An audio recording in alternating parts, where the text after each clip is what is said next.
IT job కోసం చూస్తున్నారా? ఐటీలో కెరియర్ బిల్డ్ చూసుకోవాలనుకుంటున్నారా? అయితే సమాధానం coding tutor. Welcome back to our channel. నేను మీ వైషు. ఒక్కటి వీడియోతో ఆల్మోస్ట్ ఇండియాలో తను ఎవరో తెలియకపోయినా తన మీమ్ని తన వీడియోని ప్రతి ఒక్కరూ ఒక 1000-2000 సార్లైనా చూసుంటారు ఇప్పటి వరకు. కానీ వీడియో చేసినప్పుడు ఏముందిలే మేమే కదా అని అనుకున్నాం. కానీ ఈ మధ్య యూట్యూబ్లో కొన్ని వీడియోస్ చూశాక మనల్ని నవ్వించే వాళ్ళ వెనక చాలా కన్నీటి గాథలు ఉంటాయని నాకు ఈ మధ్యనే అర్థమైందనమాట. సో టీ వీడియో అనగానే మీ అందరికీ ఆటోమేటిక్గా తెలిసిపోయి ఉంటాడు అబ్బాయి టీ తాగుతూ నవ్వించిన ఒక్క మీము. అతనితో పాటు వాళ్ళ బావ, రియల్ బావ కాదు కానీ ఎలా వాళ్ళ స్టోరీ స్టార్ట్ అయింది, వాళ్ళిద్దరు బావ మధ్య ఎలా అయ్యారు, వాళ్ళ యూట్యూబ్ జర్నీ ఏంటి, వాళ్ళ జర్నీ ఏంటి అనేది వాళ్ళ మాటలోనే తెలుసుకుందాం రండి. హలో అండి, నమస్తే, బాగున్నారా? అంత చిన్నగా చెప్తున్నా నేను, ఇంత కష్టపడి పెద్దగా మాట్లాడితే అంత బాగా చిక్కగా భలే నవ్వుతున్నారా అసలు. నువ్వు ఆ నవ్వుతోనే ఫేమస్ కదా అనుకున్నా. అట్లా ఫేమస్ అవుతుంది ఆ వీడియోని అనుకోలే. ఓకే, ఆ వీడియో వెనక స్టోరీ కావాలి నాకు ఫస్ట్. అసలు ఎందుకు వచ్చింది అది, ఆ వీడియో అంత ఫేమస్ ఎట్లా అయింది?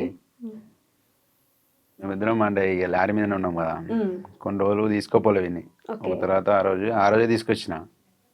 వీడు స్నానం చేసిండు, ఇద్దరం వన్డే స్నానం చేసినాం. వీడు స్నానం చేసిండు, నేను చేయలే. వీడు కొత్త షర్ట్ వేసుకున్నాడు, వైట్ షర్ట్ వేసుకున్నాడు. వైట్ కాదు, గ్రీన్ వైట్ ఏదో ఒకటి. నా చేతికి మొత్తం బ్లాక్ ఉండే, బొగ్గుల లోడింగ్ చేసిన కదా. ఇట్లా ముట్టుకుంటా అంటే అరే ముంగడి పోరని ఇట్లా ముట్టుకుంటా అంటే టచ్ చేయగానే ఇంగ్లీష్లో మాట్లాడాను. నాకు గాలింది. సరే ఒక గంటలో నేను బ్లాక్ చేస్తారా అని చెప్పి నేను కొద్దిగా సీరియస్ చెప్పిన. చూసుకున్నా అంతే అన్నాడు. మొత్తం లోడ్ అంతా అయిపోయింది, పట్ట కట్టుకున్నాం. Bhupalpally, Jayashankar district main road మీద చాయ్ షాప్ ఉంటుంది. చాయ్ నేనే తీసుకున్నా. మీ దగ్గర తీసుకొచ్చిన, వీనికి ఇచ్చిన, ఫుల్ నింపి ఉండే. వానికి ఇచ్చిన, ఇక నువ్వు పోయి లారీ కింద పోయి జాయిన్ అయినట్లు నువ్వు టైర్లు చూడిపోరా అన్న. నన్ను ఇంత ఆగని చేస్తావు, ఇప్పుడు నేను లోపలికి పోతే కర్ర చేస్తా నేను అని చెప్పి అట్లా దాంట్లో లైట్గా నాకెళ్ళి మాట్లాడుకుని చాయ్ కాలింది. వీడు నవ్వుతాడు ఆల్రెడీ. ఇక స్టార్ట్ చేసిండు. నేను కూడా కొద్దిగా నవ్వుతాంటే ఇది మంచిగా ఉన్నది అని చెప్పి వీడియో తీసిన. అప్లోడ్ చేయలే ఆ రోజు. ఒక వారం తర్వాత ఏ వీడియో లేక దానికి కొద్దిగా చిన్న ఎడిట్ చేసి ఈయన వీడియో పెట్టిన. ఒక 1 month తర్వాత పోయింది అది. ఆల్రెడీ ఒక 5-7 million అట్లా పోయింది. తర్వాత ఇక స్టార్ట్ అయింది. ఒక్కళ్ళు పెట్టారు, తర్వాత 40 million. 40 million పోతూనే ఉంది. ఇప్పుడు ప్రతి ఒక్క ఐడియాలో పెట్టుకునేసరికి తగ్గింది కానీ అంతమంది నాశనం పోతుంది. దానివల్ల 70K ఫాలోవర్స్ వచ్చారు. దాని నుంచి 70K ఫాలోవర్సా? అబ్బో, 70,000 మంది వచ్చారు. దానికంటే ముందు 50 million ఒక వీడియో ఉన్నది నాది, జాకీ కొట్టేది. ఓకే, టైర్ల కింద నేను జాకీ కొడతాంటే ఇటు వచ్చి రాజకీయాలు చెప్తాను, నేను కొట్టానా అని చెప్పి. సరే కొట్టా అని జాకీ ఇస్తాను, జాకీ కింది పోదు ఇవ్వడానికి. దాంట్లో కొద్దిగా ఎడిట్ చేసి పెట్టేసరికి అది 50 million అయింది అది. ఓకే, సో ఆ స్టోరీ విన్నామని ముందు అదే అడిగా. కానీ ఎక్కడి నుంచి మీరు, ఏ ఊరు మీ ఇద్దరిది? మా జయశంకర్, భూపాలపల్లి డిస్టిక్, మాముత్తరం మండలం, కొర్లకుంట విలేజ్. ఓకే, ఇద్దరు చదువుకున్నారా? నేను ఇంటర్ సెకండ్ ఇయర్ ఫెయిల్. వీడు ఓపెన్ 10th పాసా? రీసెంట్ గా పోయిన సంవత్సరం రాపించిన. మీరు రాపించినారా? అంటే ముందు అసలు చదువుకోలే? 3-4 ఏమో చదువుకున్నాడు. ఇక డైరెక్ట్ 10th రాసినావు. ఇప్పుడు ఎగ్జామ్స్ అన్ని కాపీ కొట్టి రాసినావు డైరెక్ట్? లేదక్క, మంచిగానే రాసిన. చదువుకుని రాసావా? చదువుకోని అంటే మొత్తం అంత అయిపోయింది. ఎందుకు 10th రాయాలని ఎందుకు అనుకున్నావు? నేను అంటే అందరూ బాగా మంది అంటే మరీ బాగా మంది అడిగిర్రు, నువ్వు చదువుకోలేగా, చదివి అని బావని కూడా అడిగిర్రట. ఇక నన్ను బాగా మంది నువ్వు చదువుకోలేదు, ఇక నువ్వు గింతేరా, ఈ లైఫ్ గింతే అని అది దాన్ని బాగా మంది బెదిరించిర్రు. ఇక బెదిరించారా? నువ్వు చదువుకోలేదు ఎందుకు, ఊళ్ళో కూడా చాలా మంది అన్నారు. ఇక ఈయన గాలింది, పారా అన్నాడు. పోయినాం. ఇక వదిన రాపిద్దామంటే అక్క డబ్బులు సపోర్ట్ చేసింది. సార్ తో మాట్లాడి పాస్. అక్క సార్ తోటి అంటే పాస్ అంటే రాయకుండా పాస్ కాదు, రాసిండు. సపోర్ట్ ఉన్నా అన్నట్టు వీళ్ళ సిస్టర్.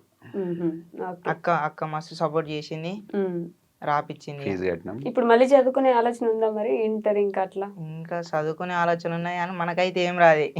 అదేంటి 10th రాసినావు కదా? అది చదివి అది చదువుతందుకే లారీలా కొన్ని యుద్ధాలు చేసిన బుక్కులతోటి యుద్ధాలు చేసిన యుద్ధాలే చేసిన. ఓకే, మీ బావ నేర్పించాడు కూర్చోబెట్టి?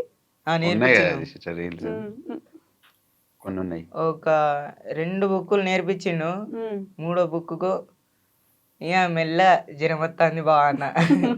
కథం ఇంటికి ఎస్కేప్ ఇక ఇంటికి వచ్చేసిన. మళ్ళీ ఇంటికి వచ్చిండు. దాని అన్నాడు. ఇంట్లో కూడా పెట్టిండు. అట్లా కూడా చదివిపించిండు. అట్లా చదివిన. అన్ని చదివినా కానీ ఇక ఇంట్లో చదివింది ఒకటి వచ్చింది, అందులో రాసేది ఒకటి వచ్చింది. నువ్వు చదువుకునేది అక్కడ రాలేదా? అంటే కొన్ని రాలేదు. కొన్ని వచ్చినాయి. ఇక కానీ వచ్చినాయి ఒకేసారి రాసిన. పాస్ అయిపోయావు మొత్తం 6 సబ్జెక్టులు. అన్ని పాస్ అయినా. అయ్యో, ఎన్ని మార్క్స్ వచ్చినాయి? ఏమో అదేంటి బార్డర్ పాస్. బోర్డర్ పాసా? 35 అంతేనా? చాలే, పాస్ అయినావు కదా. ఇంటర్ చదవాలి ఇప్పుడు ఇంకా ఎట్లైనా. మీ బావ ఇట్లా ఇంటర్ సెకండ్ ఇయర్ ఫెయిల్, నువ్వు ఇంటర్ సెకండ్ ఇయర్ పాస్ అవ్వాలి. ఏం మీరు తలుపుతున్నారు? పాస్ కావాలని అంటాను. అవుతా? నాకైతే చదువుకోవాలని ఉన్నది కానీ నేను రాయలేను. రాయలేవా? రాయలేను. ఎగ్జామ్స్ రాయలేను. ఎవరైనా చూపిస్తే కాపీ కొట్టయితే బాగా ఇయర్స్ గ్యాప్ వచ్చింది కదా. ఇప్పుడు 3rd 4th అంటే బాగా చిన్న ఏజ్. నేను ఫస్ట్ వీడియో తీసినప్పుడే వాడు ఎంత ఉండే, ఇంతే ఉండే. ఓకే, అప్పుడు అంతా ఏం నాలెడ్జ్ లేకుండా. ఇక తర్వాత నా సైతే తిప్పంగా కొద్దిగా నాలెడ్జ్ వచ్చింది, రాసి వచ్చింది. మీరు ఇంటర్ ఫెయిల్ అయిన దగ్గర నుంచి లారీ నడుపుతున్నారు? కారు నేను 3 years క్యాబ్ నడుపుతున్నా హైదరాబాద్లో. తర్వాత ఇంటికి వెళ్ళి లాక్డౌన్లో ఇంటికి పోయినా. తర్వాత లారీ ఫీల్డ్లోకి పోయినా. లారీ ఫీల్డ్లోకి వెళ్ళి అప్పటి నుంచి లారీ ఫీల్డ్ అప్పటి నుంచి లేడీడు. అసలు మీరిద్దరు నిజంగా బావ మధ్యలో? లేదు. ఒకటే ఊరు? ఒకటే ఊరు. క్యాస్ట్ వేరు మాది. మేము లంబాడీస్, వాళ్ళు తెలుగు కోయ. మేము కోయలు. ఎస్టీనే కానీ కోయల కిందకి వెళ్తారు, మీరు లంబాడీస్ కిందకి వెళ్తారు. ఓకే, మరి ఇద్దరు బావ మధ్యలో ఎట్లా? ఇంటి ముంగట ఇక మా అమ్మ ఇక మన ఊళ్ళో పిలుచుకుంటాం కదా, రిలేషన్ లా. పల్లెటూళ్ళ రిలేషన్స్ ఉంటాయి కదా, మన ఊళ్ళో అట్లా పిలుచుకుంటాం కదా అంట. అట్లా ఊరికే బావాని పిలుస్తుండే నువ్వు, మీరు బామ్మర్ది. అట్లా ఫ్రెండ్స్ అయిపోయినారు. కానీ వీడియోలోకి తీసుకురావాలని ఆలోచన ఎందుకు వచ్చింది? నేను అసలు ఇన్స్టాగ్రామ్ తీద్దామని ఆలోచన లేకుండే నాకు. మా ఊర్లో 16,000 ఫాలోవర్స్ ఉన్న మా బొమ్మది, వాడు కూడా బొమ్మది. వాడు వచ్చిండు, దబావ వీడియో తీద్దాం దబావ అంటే నాకు వస్తలేదు వానితో తీయనికి. వాడు చెప్పానికి వస్తలేదు, నాకు తీయనికి వస్తలేదు. నువ్వు పక్క జరుగు అని అన్నాడు. ఇంకో కొంత తీద్దాంటే సరే మేము కూడా తీద్దాం అని చెప్పి అప్పుడు కొడంగల్ శేఖర్ వీడియో ఒకటి ట్రెండింగ్ అవుతాను. అన్న శేఖర్ అన్న నీకోసం చేయి కోసుకుంటా అన్న అని చెప్పి ఒక వీడియో వస్తుంటే అది తీసిన, అది నేనే మాట్లాడినట్టు అయిపోయింది కదా. దానివల్ల 5K ఫాలోవర్స్ వచ్చారు.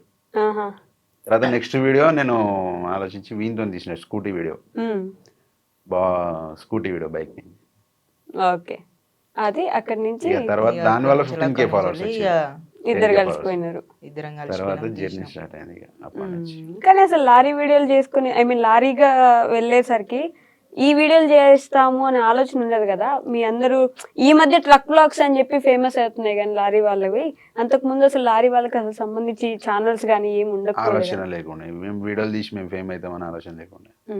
ఈ మధ్య తీసే ఆలోచన ఉంటాయి కానీ ఇక ఒకళ్ళు చూస్తా అంటే సిగ్గు అనిపిస్తుంది అన్నట్టు కొందరికి. అవునా?